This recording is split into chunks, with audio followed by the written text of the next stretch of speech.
2026年爱奇艺世界大会上，悬疑剧阵容炸裂，从顶级情怀到 IP 续作，从社会派悬疑到脑洞大开的奇观悬疑，再到职业背景下的法治史诗，每一部都在拷问人性与命运。哪部才是你的必追期待之作？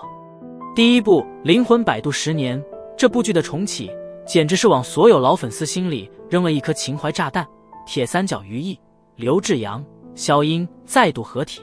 那句当红月升起我们会回来的一出来，多少人的 DNA 直接动了。作为国产灵异剧的白月光，他这次以微短剧形式回归，节奏更猛，反转更狠。时隔10年，那间阴气森森的444号便利店终于再次开张了，还是熟悉的味道，还是那个敢跟神鬼做生意的铁三角。他的绝不在灵异奇观，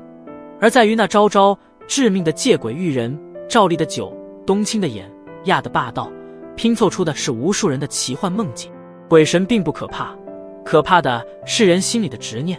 这10年，我们等的不仅是续集，正是那句永远不会过时的人间值得。第二部《南部档案》，这部剧绝对是2026年民国悬疑赛道里最邪性的一抹异色。张新成与丁禹兮的双男主对决，把南派三叔笔下那种湿冷诡谲的南洋氛围直接拉到了天花板。这不只是破案，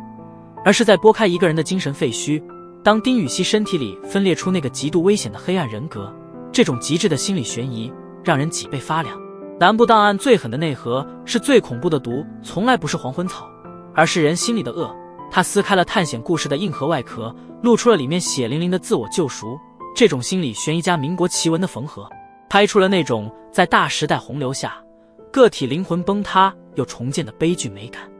第三部《迷警之上》，这部剧的设定简直是脑洞大开，民国、精神病院、权力真空，这些关键词碰撞在一起，瞬间就有了种禁闭岛混搭伪装者的既视感。由王铮自编自导，郭麒麟、董洁、杜淳这种意想不到的组合，再加上马思纯、黄觉、喻恩泰这些影帝影后级别的配角，直接把这部疯人院抗战的质感拉满了。郭麒麟这次不搞笑了，他演一个在蓝塘疯人院里扮猪吃老虎的医生学徒，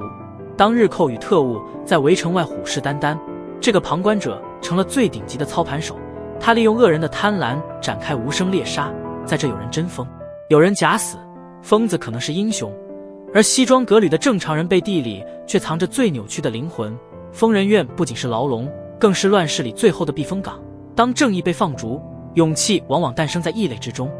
第四部《星宿》，这部剧简直是把法力博弈与宿命感拍到了极致。王阳那种克制冷静的熟